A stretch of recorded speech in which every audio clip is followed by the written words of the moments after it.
दोस्तों, जय माता दी। मैं सत्यनारायण शर्मा अल्टीमेट ज्ञान में आपका हार्दिक स्वागत करता हूं।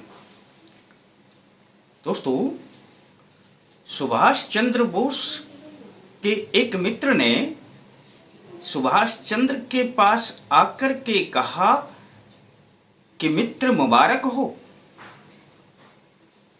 तब सुभाष चंद्र बोस समझ नहीं पाए कि किस चीज की मुबारकबाद दे रहे हो। तब उनके दोस्त ने कहा कि क्या आपने आज का अखबार देखा नहीं? आज के अखबार में आपका नाम ICS की परीक्षा पास करने वाले सभी बच्चों में चौथे नंबर पर है। दोस्तों, सुभाष चंद्र बोस ने कहा कि यह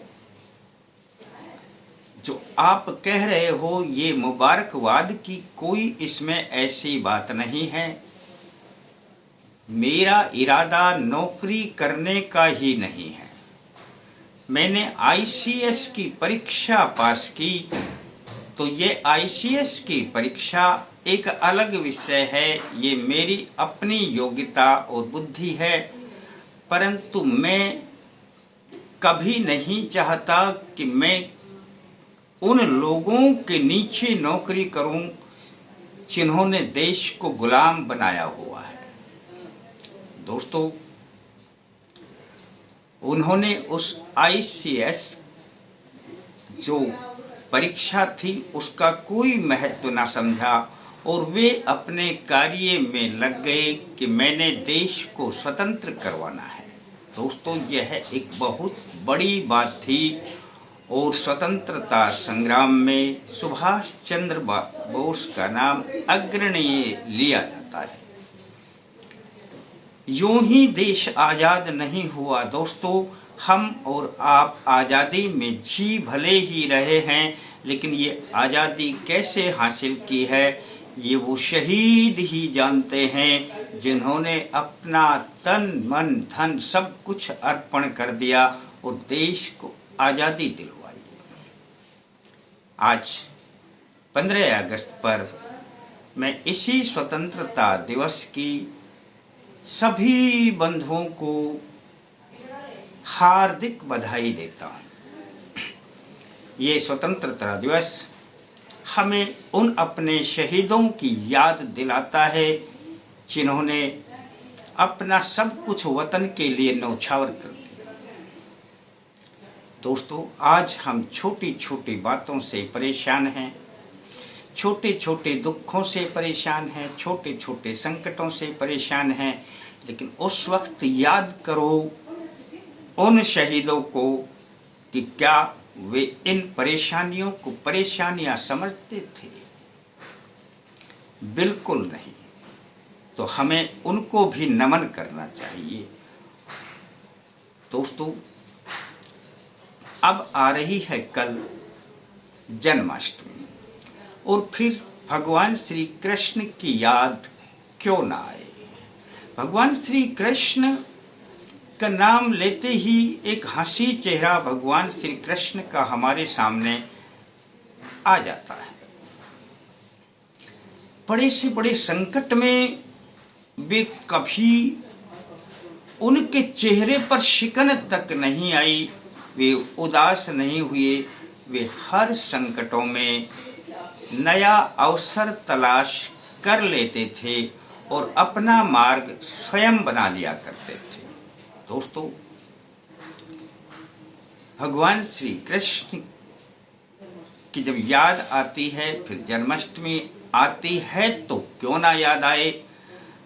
मैं चाहता हूं और हम सब चाहते हैं कि ऐसे महापुरुष, ऐसे योगी जिनको हम भगवान के रूप में जानते हैं, हमारे लिए वे आदर्श हैं। हम उनके पद चिन्हों पर चलें और बड़े बड़े दुखों में, संकटों में मुस्कुराना सीख लें। जिसने मुस्कुराना सीख लिया उसके आधे संकट तो अपने आप ही नष्ट हो जाते हैं, खत्म हो जाते हैं और शेष भी शीघ्र ही चले जाते हैं। आप मुस्कुरा रहे हैं तो बाहर से समस्या दरवाजे पर भी आ रही है तो वह लौट कर चली जाएगी। दोस्तों, आज मैं आपके सामने यही एक छोटा सा मंत्र लेकर के आया हूं, जो आप यदि इस मंत्र को रोजाना 5 बार भी करेंगे तो आप दुखों में भी मुस्कुराना सीखेंगे और दुखों से हटने के आपको मार्ग भी मिलने लग जाएंगे। बहुत छोटा सा मंत्र है, प्यारा मंत्र है और दोस्तों इसे आप रोजाना 5 बार कर लिया करें। दोस्तों, जब हम भगवान श्री कृष्ण का मंत्र करते हैं ना, तो सबसे पहले भगवान श्री कृष्ण का अपना मुस्कुराता हुआ चेहरे को स्मरण कर लिया करें तो समझ लेना कि आधे दुख और संकट तो आपके वैसे ही समाप्त हो जाएंगे, आपको कुछ करने की जरूरत ही नहीं पड़ेगी। आप छोटे संकटों से घबराते हैं और उनके सामने कितने बड़े बड़े संकट आए, लेकिन कभी उनका मुस्कुराना नहीं हटा। दोस्तों, आप भी बस इस नुस्खे को आजमाएं और रोजाना भगवान श्री कृष्ण के यह 5 मंत्र अपनी पूजा स्थान में ही पढ़ लिया करें। जब और काम करते हैं, पूजा स्थान में आप किसी भी देव को याद करते हैं तो एक 5 बार ये मंत्र पढ़ लिए तो समझ लेना सारे संकटों का नाश हो गया समझो।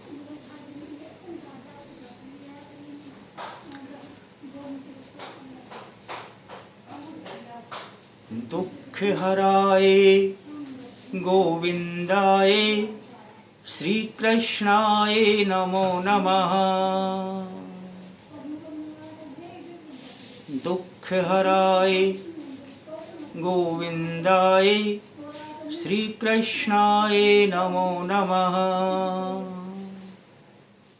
दोस्तों, जब आप यह मंत्र करेंगे ना तो जितने दुख हैं, संकट हैं, वो तो हटेंगे ही हटेंगे और आपके पास भी कोई संकट भी आएंगे तो आपको नए नए अवसर भी सूझने लगेंगे और आप उन संकटों में ही अपना रास्ता भी निकाल लेंगे। आपकी बुद्धि उसी दिशा में प्रेरित होने लगेगी। इन मंत्रों को छोटा ना समझें, बस आवश्यकता है आपके अपने विश्वास की। यदि आपने दोस्तों इस विश्वास को जमा लिया अपने मन में तो समझ लेना कि मंत्र ने भी काम कर दिया। किस दिन से करें, कभी से शुरू कर दें, कितने दिन करें, करते रहें तो आपका क्या जाता है। और 5 बार ही तो बोलना है आपको।